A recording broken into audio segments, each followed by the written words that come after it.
नमस्कार। आज हम हरियाणा के प्राचीन इतिहास की परतों को खोलने वाले हैं।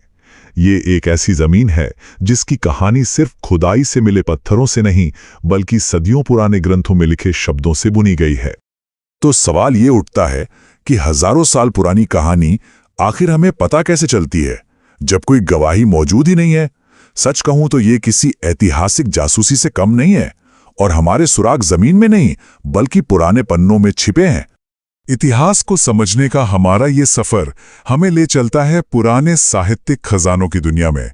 महाकाव्य, जीवनियां और यात्रा वर्णन, ये सब एक टाइम कैप्सूल की तरह हैं, जो हमें सीधे उस दौर की झलक दिखाते हैं।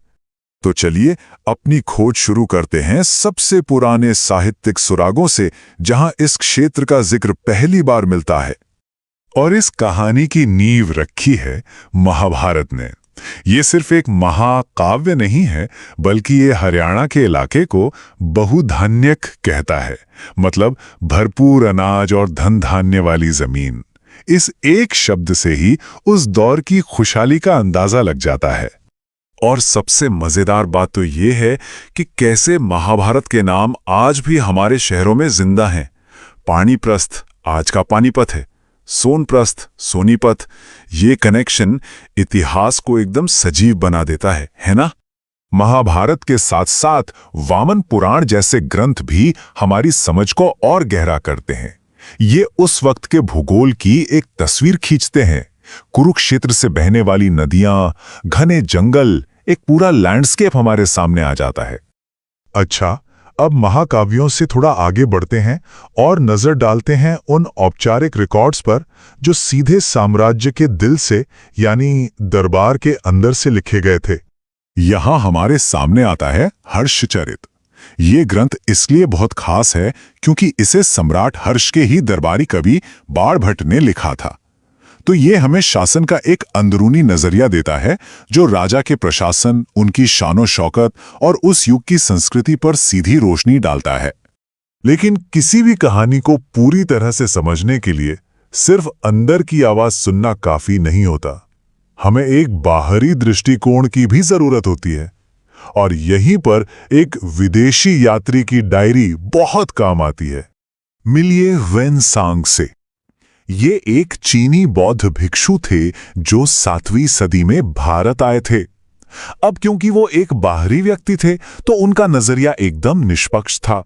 वो अक्सर उन चीजों पर भी ध्यान देते थे जिन्हें एक दरबारी कवि शायद नजरअंदाज कर देता। तो अब देखिए, हमारे पास एक ही समय के दो बिल्कुल अलग अलग नजरिए हैं। एक तरफ हर्षचरित है जो शाही दरबार की चमक दमक दिखाता है, तो दूसरी तरफ ह्वेनसांग का यात्रा वृत्तांत है जो आम लोगों की जिंदगी, उनके रीति रिवाजों और समाज के बारे में बताता है। और जब हम इन दोनों को मिलाते हैं, तभी एक पूरी और संतुलित तस्वीर सामने आती है। चलिए अब कहानी में थोड़ा और आगे बढ़ते हैं, एक ऐसे दौर में जब हरियाणा ने बड़े संघर्ष और बदलाव देखे। यह था प्रारंभिक मध्य युग का समय। कलहन की राजतरंगिणी हमें 12वीं सदी की राजनीतिक खींचतान के बारे में बताती है। दिल्ली की गद्दी के लिए जो लड़ाइयां हो रही थीं, वो दिखाती हैं कि माहौल में कितनी अस्थिरता थी। इसी ने आने वाले बड़े बदलावों की नींव रखी। लेकिन तुर्की आक्रमणों से ठीक पहले हरियाणा का समाज आखिर था कैसा? लोग कैसे रहते थे? इसका जवाब हमें मिलता है अल-बिरूनी की किताबुल हिंद में। ये उस दौर का एक ऐसा दस्तावेज है जो हमें उस बड़े बदलाव से ठीक पहले के समाज को समझने का मौका देता है। और फिर आता है इतिहास का वो निर्णायक मोड़। 1191 और 1192 में तराइन की जंग। इन दो लड़ाइयों ने उत्तर भारत की तकदीर बदल दी। पृथ्वीराज चौहान की हार के बाद 1206 में दिल्ली सल्तनत की स्थापना का रास्ता खुल गया और हरियाणा के लिए एक बिल्कुल नए युग की शुरुआत हुई। तो हमने इतने सारे अलग अलग स्रोतों पर नजर डाली। अब सवाल ये उठता है कि इतिहासकार इन सभी टुकड़ों को एक साथ जोड़कर एक पूरी कहानी कैसे बुनते हैं। देखिए, ये एक एक करके परतें जोड़ने जैसा है। शुरुआत होती है महाकाव्यों से, जो एक सांस्कृतिक आधार देते हैं। फिर शाही जीवनियां प्रशासन की जानकारी जोड़ती हैं। विदेशी यात्रियों के लेख समाज की बातों की पुष्टि करते हैं। और मध्ययुगीन इतिहास उस दौर के बड़े बदलावों को दर्ज करता है। तो अंत में इतिहास एक खूबसूरत बुनावट की तरह है। हर धागा, चाहे वो कोई महाकाव्य हो, जीवनी हो या किसी यात्री की डायरी, एक अलग रंग, एक अलग कहानी लाता है। और जब ये सारे धागे एक साथ बुने जाते हैं, तभी हमें इतिहास की एक पूरी, समृद्ध और रंगीन तस्वीर मिलती है। और ये सब हमें एक बहुत जरूरी सवाल पर लाके छोड़ देता है। अगर हमारा सारा इतिहास इन्हीं लिखे हुए शब्दों से बना है, तो उन लोगों की कहानियों का क्या जो कभी लिखी ही नहीं गई? कहानी के वो कौन से हिस्से हैं जो शायद हमेशा के लिए खामोशी में ही खो गए हैं? जब हम ये सुनते हैं तो दिमाग में क्या आता है? लड़ाइयां, राजा महाराजा, तारीखें। पर असली कहानी तो कहीं और छिपी है, उन पन्नों में, उन ग्रंथों में जिन्होंने उस दौर को अपनी स्याही में समेट लिया था। तो चलिए आज उन्हीं साहित्यिक स्रोतों की दुनिया में एक सफर करते हैं। तो सोचिए जरा, एक पूरी की पूरी खोई हुई दुनिया को हम आज फिर से कैसे देख पाते हैं, कैसे समझ पाते हैं? देखिए, इतिहास सिर्फ ये जानना नहीं है कि क्या हुआ था। असली मजा तो ये जानने में है कि हमें ये पता कैसे चला। तो बस इसी पड़ताल पर आज हम निकलेंगे। तो समझ लीजिए कि हम सब एक तरह के जासूस हैं और हरियाणा का इतिहास वो केस है जिसे हमें सॉल्व करना है। हमारे पास सुराग क्या है? ये सुराग हैं अलग अलग प्राचीन और मध्ययुगीन ग्रंथ। हमें बस इन सुरागों को एक एक करके जोड़ना है और तब जाकर पूरी तस्वीर साफ होगी। तो इस जासूसी की शुरुआत कहां से करें? सबसे पहले चलते हैं शाही दरबारों में, क्योंकि उस दौर में जो कुछ भी लिखा जा रहा था उसका एक बहुत बड़ा हिस्सा इन्हीं दरबारों से निकल रहा था। राजा महाराजाओं के दरबार में बैठे इतिहासकारों की कलम से निकला हर शब्द हमारे लिए एक कीमती सुराग है। यहां देखिए, ये जो रिकॉर्ड्स हैं ना, ये सिर्फ तारीखें नहीं हैं, ये इतिहास की वो कड़ियां हैं जो हमें एक दौर से दूसरे दौर तक ले जाती हैं। जैसे 1356 की तारीख फिरोज शाही को देखें तो उसमें फिरोज शाह तुगलक की बनवाई नहरों तक का जिक्र मिलता है। फिर तारीख मुबारक शाही और तारीख शेर शाही हमें उस दौर की पूरी राजनीतिक उथल पुथल दिखाती हैं। और फिर आती है 16वीं सदी की आईने अकबरी। अरे ये तो अपने आप में एक खजाना है। और हाँ, आईने अकबरी का नाम आया और अबुल फजल का जिक्र न हो, ये तो हो ही नहीं सकता। वो कोई मामूली लेखक नहीं थे जनाब, वो थे सम्राट अकबर के दरबारी इतिहासकार, मतलब ऑफिशियल क्रॉनिकलर। और उन्होंने उस जमाने के समाज और प्रशासन को इतनी बारीकी से दर्ज किया है कि आप हैरान रह जाएंगे। इस तरह की किताबों को सिर्फ इतिहास की किताब समझना मतलब गलती होगी। ये तो अपने जमाने की गूगल थी, एक तरह का एनसाइक्लोपीडिया। इसमें सिर्फ ये नहीं था कि राजा ने क्या किया, बल्कि ये भी था कि प्रशासन कैसे चलता था, समाज कैसा था, अर्थव्यवस्था की क्या हालत थी, मतलब हर छोटी बड़ी बात। तो अबुल फजल की इस मेहनत से हमें क्या मिला? हमें मिली हरियाणा की एक ऐसी तस्वीर जो बहुत डिटेल्ड है।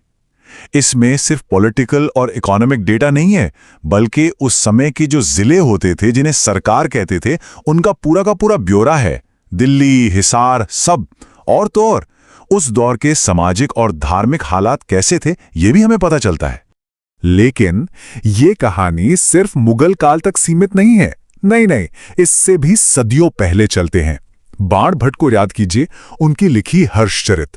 राजा हर्षवर्धन के समय का क्या कमाल का एकदम जीवंत वर्णन मिलता है उसमें। वही हर्षवर्धन जो थानेसर से राज करते थे। अच्छा, तो अभी तक हम थे राजाओं के दरबार में, अब वहां से बाहर निकलते हैं।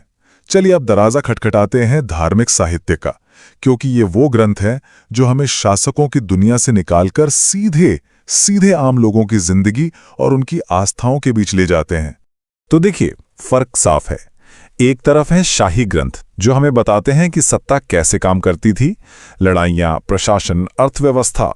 और दूसरी तरफ है धार्मिक साहित्य जो हमें उस समाज की, कह सकते हैं कि, आत्मा से मिलवाता है। और इतिहास की मुकम्मल तस्वीर वो तो इन दोनों को मिलाकर ही बनती है ना? एक उदाहरण लेते हैं, चलिए जैन साहित्य को देखते हैं। अब जैसे श्री चंद्र का कथाकोश है या पुष्पदंत का भद्रबाहु चरित। सुनने में ये धार्मिक ग्रंथ लगते हैं और हैं भी, पर ये सिर्फ उतने ही नहीं हैं। ये हमें उस समय के समाज, कल्चर, आम लोगों की रोजमर्रा की जिंदगी की वो झलकियां दिखाते हैं जो शाही इतिहास के शोर में कहीं गुम हो जाती हैं। और यही बात बौद्ध ग्रंथों पर भी लागू होती है। उन्होंने भी हरियाणा के इतिहास के नक्शे पर अपने निशान छोड़े हैं। जैसे दिव्यावधान को ही ले लीजिए, उसमें रोहतक और अग्रोहा जैसे पुराने शहरों का बाकायदा जिक्र है। और फिर मध्यम निकाय और प्रपंच सूदनी जैसे ग्रंथ, ये हमें उस दौर की ज्योग्राफी और समाज के बारे में कितनी जरूरी जानकारी देते हैं। तो हमने शाही दरबार देख लिया, आम लोगों की आस्था की दुनिया में भी झांक लिया। अब एक तीसरा एंगल पकड़ते हैं, एक तीसरा नजरिया, और ये नजरिया है कला और संस्कृति का। ये आवाज है उन संतों और कवियों की जिन्होंने इतिहास को अपनी कविताओं और गीतों में हमेशा के लिए जिंदा कर दिया। ये बात बिल्कुल सच है कि किसी दौर की असली धड़कन को महसूस करना हो ना, तो उसके दस्तावेज नहीं, उसकी कला और कविता को पढ़ना चाहिए। क्योंकि ये इतिहास सिर्फ फैक्ट्स का कलेक्शन थोड़ी है, ये तो उस दौर के लोगों के एहसासों, उनके अनुभवों की भी कहानी है। और इस बात का इससे बेहतरीन उदाहरण क्या होगा? महाकवि सूरदास। उनकी जो रचनाएं हैं वो सिर्फ भक्ति काव्य नहीं है, अरे नहीं, वो तो अपने समय के हरियाणा का, वहां के समाज का, वहां की संस्कृति का एक जीता जागता आईना है। उनके पद पढ़कर उस दौर के लोग कैसे रहते थे, क्या सोचते थे, सब समझ में आने लगता है। तो हमने अलग अलग धागे उठाए हैं ना, एक धागा शाही दरबार का, एक आम लोगों की आस्था का, और एक कवियों और संतों की वाणी का। तो अब चलिए इन सारे धागों को एक साथ बुनते हैं और देखते हैं कि हरियाणा के इतिहास की ये खूबसूरत चादर आखिर दिखती कैसी है। तो एक बात तो साफ है, हरियाणा का इतिहास किसी एक किताब या एक नजरिए में नहीं मिलेगा। ये तो कई आवाजों का एक संगम है। इसमें शाही इतिहासकारों की सुनाई आधिकारिक कहानी भी है, धार्मिक ग्रंथों में दिखाई देने वाली आम समाज की तस्वीर भी है, और कवियों के गीतों में गूंजती उस दौर की संस्कृति भी है। और ये सब जब एक साथ मिलते हैं तब जाके इतिहास पूरा होता है। तो ये पूरी बातचीत हमें एक बहुत ही दिलचस्प सवाल पर लाकर छोड़ देती है। सोचिए, इतिहास की और ना जाने कितनी परतें होंगी, कितनी ही कहानियां होंगी जो आज भी उन्हीं पुराने पन्नों में कहीं दबी हुई हैं, बस इस इंतजार में कि कोई आए और उन्हें खोज निकाले। हरियाणा के इतिहास की परतों को खोलते हैं, लेकिन जानते हैं किसी किताब से नहीं, बल्कि सीधे जमीन से मिले सुरागों से। तो सबसे पहले ये सवाल, जब आवाजें खामोश हो चुकी हों, जब कोई कहानी सुनाने वाला बचा ना हो, तो हम हजारों साल पहले की दुनिया को, वहां के लोगों को आखिर समझें तो समझें कैसे? जवाब हमारे चारों तरफ बिखरा पड़ा है। जी हां, पत्थरों में, मिट्टी में, धातु के टुकड़ों में। ये जो बेजान सी लगने वाली चीजें हैं ना, यही अपने दौर की सबसे बड़ी गवाह हैं, और यही हमें सुनाती हैं अपने वक्त की कहानियां। तो चलिए सबसे पहले बात करते हैं पत्थरों की। ये सिर्फ पत्थर के टुकड़े नहीं हैं, समझ लीजिए ये इतिहास की वो डायरी हैं जिसकी स्याही कभी फीकी नहीं पड़ती। इन्हें ही हम अभिलेख या इंस्क्रिप्शंस कहते हैं, मतलब पत्थर या धातु पर खोदे गए संदेश। और एक कमाल के होते हैं, ये हमें बताते हैं कि भाई उस जमाने में राजा महाराजा क्या सोचते थे, समाज कैसे चलता था। ये तो सीधे पास से आए हुए मैसेज हैं। और इसका एक जीता जागता सबसे शानदार उदाहरण है टोपरा का अशोक स्तंभ। इसे बस एक पत्थर का खंभा मत समझिए, ये तो एक टाइम कैप्सूल है जिसने न जाने कितनी सल्तनतों को बनते और बिगड़ते देखा है। और जानते हैं, इस स्तंभ का अपना सफर भी बड़ा दिलचस्प रहा है। देखिए, इसे बनवाया तो सम्राट अशोक ने था हरियाणा के टोपरा कलां गांव में। फिर सदियां बीत गईं और 14वीं सदी में इस पर नजर पड़ी सुल्तान फिरोज शाह तुगलक की। वो इसे देखकर इतने इम्प्रेस हुए कि इसे पूरे सम्मान और जतन के साथ दिल्ली ले गए। सोचिए, एक स्तंभ का सफर, एक जगह से दूसरी जगह, एक साम्राज्य से दूसरे साम्राज्य में। तो सवाल यह है कि आखिर इस पर लिखा क्या है? इस पर हैं सम्राट अशोक के 7 शाही आदेश, और वो भी प्राकृत भाषा में, जो उस समय आम लोगों की भाषा थी, और लिपि है ब्राह्मी। कमाल की बात तो ये है कि सदियों तक किसी को पता ही नहीं था कि इसका मतलब क्या है, ये बस एक पहेली थी। फिर साल 1837 में जेम्स प्रिंसेप नाम के एक स्कॉलर आए और उन्होंने इस ब्राह्मी लिपि को डिकोड कर दिया।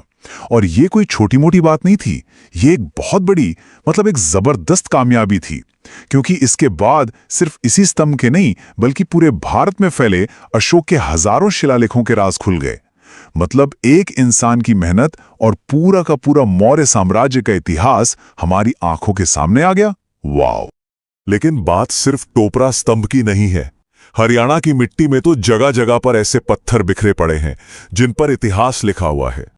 जैसे हांसी से मिला अभिलेख पृथ्वीराज द्वितीय की एक बड़ी जीत के बारे में बताता है, या फिर पेहोवा में एक पत्थर मिला जो उस जमाने में घोड़ों के व्यापार की जानकारी देता है। सिरसा में मिला एक लेख पशुपत समुदाय के बारे में बताता है। मतलब हर पत्थर पहेली का एक नया टुकड़ा सामने लाता है। अच्छा, पत्थरों की बात तो हो गई, अब आते हैं इतिहास के सबसे छोटे लेकिन सबसे असरदार सुरागों पर, और वो हैं सिक्के। और ये बात 100% सच है। सिक्कों को सिर्फ पैसा मत समझिए, वो तो अपने जमाने के छोटे छोटे बिलबोर्ड हुआ करते थे। हर सिक्का अपने राजा की, अपने दौर की एक कहानी लेकर घूमता था, एक तरह से उस समय का प्रोपेगेंडा टूल। और सुरागों की कोई कमी नहीं है, यकीन मानिए। सिर्फ एक जगह से, रोहतक के पास खोखराकोट से इंडो ग्रीक राजाओं के 307 सिक्के मिले हैं। 307! ये नंबर ही बता देता है कि उस इलाके में उनका दबदबा कितना रहा होगा। और मजे की बात यह है कि हर सिक्का एक अलग कहानी सुनाता है। जैसे एक तरफ हमें रोहतक के पास से योधे गणराज्य के सिक्के मिलते हैं जो बताते हैं कि यहां एक मजबूत लोकल पावर थी। वहीं दूसरी तरफ भिवानी के पास मिताथल से समुद्रगुप्त के सिक्के मिले जिन पर वो वीणा बजाते हुए दिखाए गए हैं। इससे एक बड़े साम्राज्य का कल्चरल असर पता चलता है। तो देखिए, हरियाणा हमेशा से एक ऐसी जगह रहा है जहां लोकल पावर और बड़े बड़े साम्राज्यों का संगम होता था। ये सिर्फ राजनीति नहीं, संस्कृति की भी कहानी है। तो ठीक है, हमारे पास पत्थरों से मिली जानकारी है, सिक्कों से मिले सुराग हैं। अब सवाल यह है कि इन बिखरे हुए टुकड़ों को जोड़कर एक पूरी कहानी कैसे बनती है। और यहीं पर काम शुरू होता है इतिहासकारों और पुरातत्वविदों का। वो किसी जासूस की तरह इन बिखरे हुए सुरागों को उठाते हैं, एक पत्थर का टुकड़ा यहां से, कुछ सिक्के वहां से, और फिर इन सबको जोड़कर अतीत की एक तस्वीर बनाने की कोशिश करते हैं। ये बिल्कुल एक जिगसॉ पजल की तरह है, जहां हर एक टुकड़ा जरूरी है। हो सकता है एक सिक्के से हमें सिर्फ राजा का नाम पता चले और एक अभिलेख से उसकी किसी जंग का, लेकिन जब ये सारे टुकड़े जुड़ते हैं तो अतीत की जो धुंधली सी तस्वीर है ना, वो धीरे धीरे साफ होने लगती है।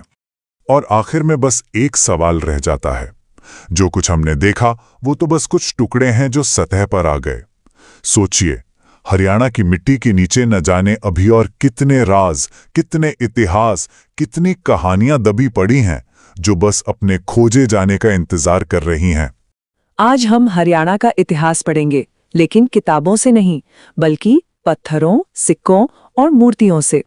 चलिए सुनते हैं उन गवाहों की कहानी जो सदियों से चुप थे। जरा सोचिए, अगर इतिहास के पन्ने ही खो जाएं, तो फिर कहानी कौन सुनाएगा? ये एक ऐसा सवाल है जो इतिहासकारों को हमेशा से परेशान करता आया है।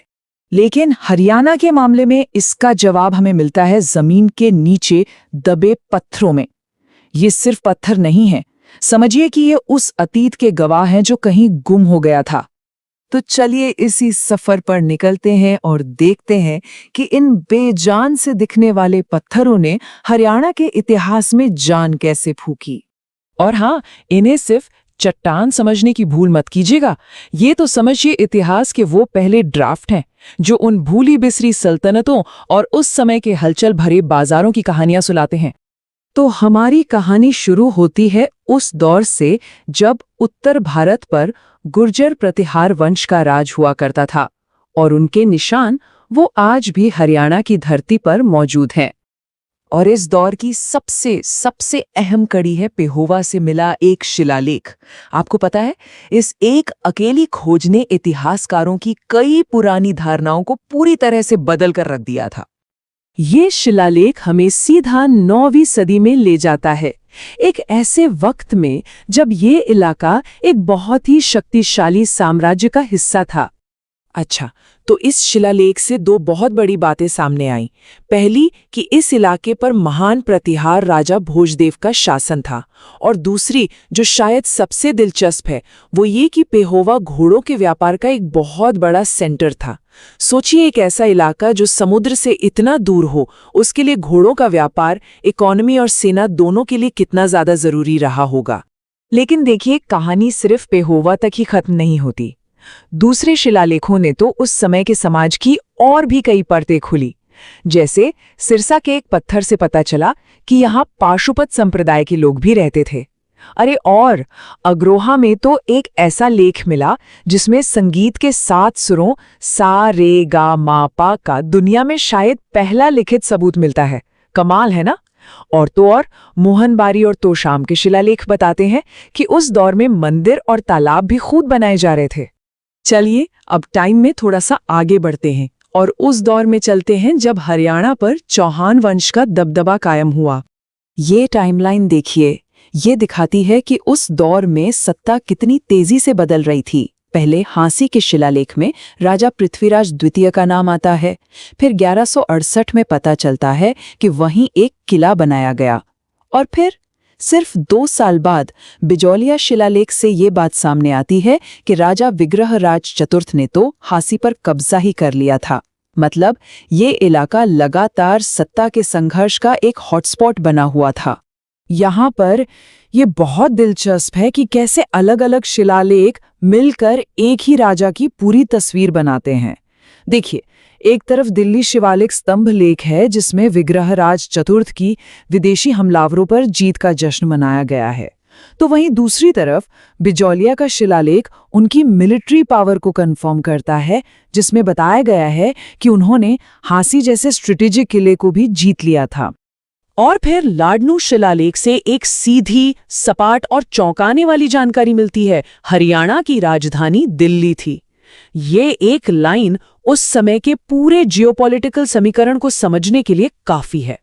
तो चौहानों के बाद इतिहास एक और बड़ा मोड़ लेता है और इस पूरे इलाके पर दिल्ली सल्तनत का असर छा जाता है। और इस नए दौर का एक बेहद जरूरी सुराग हमें मिलता है दिल्ली के पास मिली एक बावड़ी के अंदर से। इसका नाम है पालम बावली शिलालेख। ये हमें ले जाता है साल 1276 में, यानी सुल्तान बलबन के शासनकाल में। इस शिलालेख में तो हरियाणा की धरती को पृथ्वी पर स्वर्ग तक कहा गया है।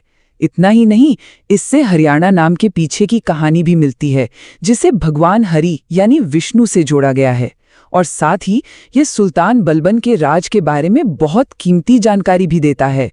लेकिन रुकिए, इतिहास की कहानी सिर्फ पत्थरों पर ही तो नहीं लिखी है।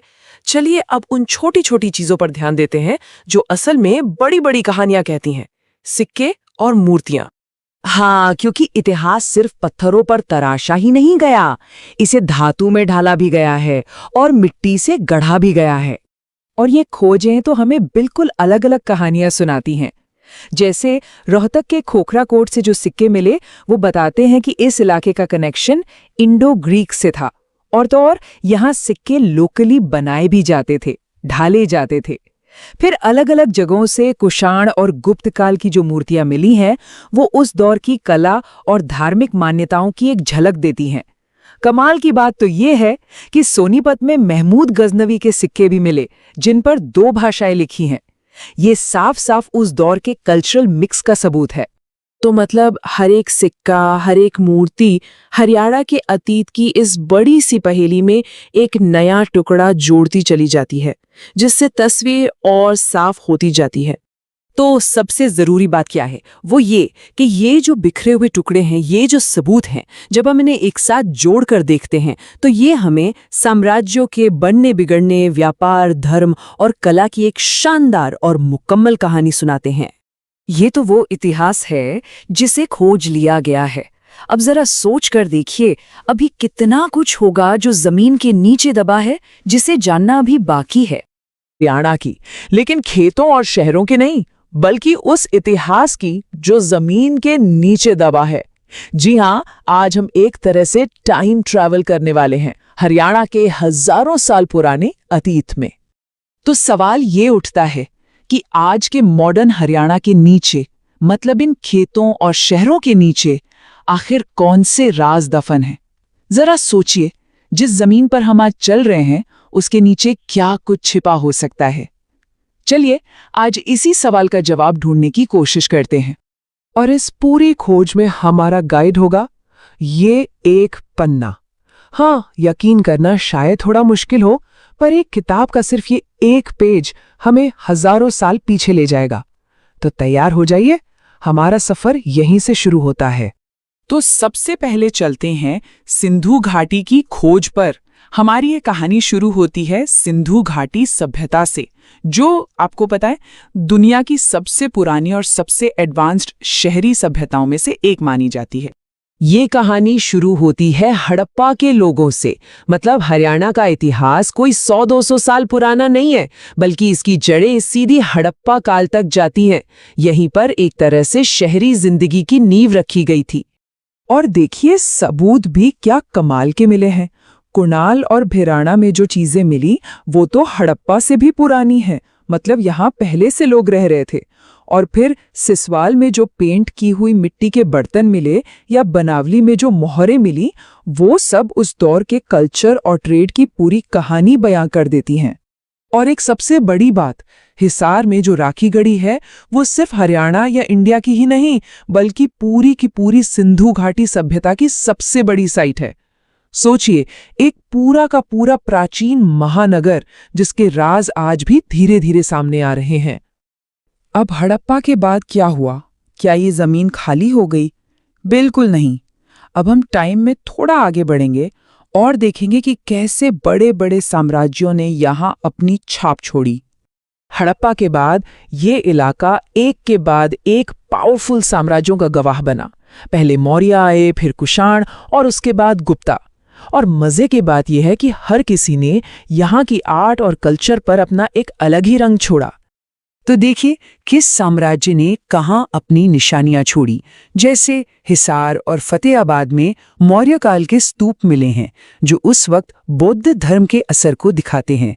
फिर रोहतक भिवानी से कुषाण काल के सिक्के और मूर्तियां मिली हैं, जो बताते हैं कि सेंट्रल एशिया से ट्रेड होता था। और हाँ, अग्रोहा में मिली सूर्यदेव की मूर्ति, वो तो गुप्त काल की कारीगरी का एक शानदार एग्जाम्पल है।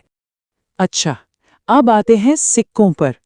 अगर जमीन के नीचे दबी चीजें इतिहास की कहानी हैं, तो सिक्के तो उस कहानी के सबसे मजेदार कैरेक्टर हैं। क्या यकीन करेंगे, सोनीपत में जो कुछ सिक्के मिले हैं वो करीब करीब 5000 साल पुराने हैं। मतलब जब मिस्र के पिरामिड बन रहे थे तब के हैं ये सिक्के। जरा सोचिए, इन छोटे से मेटल के टुकड़ों ने कितना लंबा सफर तय किया है। और इन सिक्कों से एक बहुत जरूरी बात पता चलती है। हरियाणा उस जमाने में एक तरह का जंक्शन था, जहां अलग अलग कल्चर आकर मिलते थे। जैसे खोखरा कोट में एक ही जगह पर लोकल यौधेय गणराज्य के सिक्के भी मिले और बाहर से आए इंडो ग्रीक लोगों के भी। वहीं मिथाथल में समुद्रगुप्त के सिक्के और सोनीपत में हर्षवर्धन के सिक्के बताते हैं कि कैसे बड़े भारतीय साम्राज्यों का यहाँ कंट्रोल था। सच में हर सिक्का एक टाइम कैप्सूल जैसा ही तो है।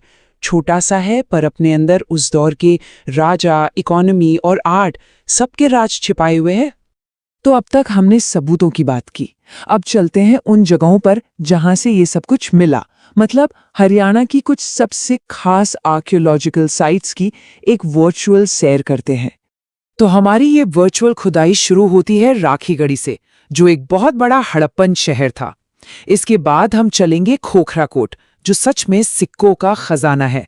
फिर नंबर आता है मिथाथल का, जहां हड़प्पा और गुप्त दोनों दौर की चीजें मिलती हैं। और आखिर में अग्रोहा, जहां गुप्त काल का शानदार इतिहास देखने को मिलता है। हर जगह की अपनी एक अलग ही कहानी है।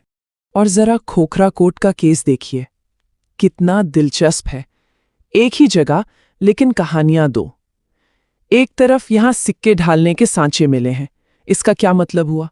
इसका मतलब है कि यहां योधे जैसा कोई पावरफुल लोकल रिपब्लिक था जो अपनी करेंसी खुद बनाता था, और दूसरी तरफ यहीं पर इंडो ग्रीक सिक्के भी मिले हैं जो विदेशी असर और इंटरनेशनल ट्रेड की तरफ इशारा करते हैं। तो देखा, एक किताब के सिर्फ एक पन्ने से हमने हजारों साल का सफर तय कर लिया। ये हमें याद दिलाता है कि इतिहास सिर्फ किताबों की चीज नहीं है, वो तो हमारे पैरों के नीचे इस जमीन में जिंदा है। और सबसे बड़ा सवाल तो यही है कि इस मिट्टी के नीचे अभी और कितने राज हैं जो खोजे जाने का इंतजार कर रहे हैं।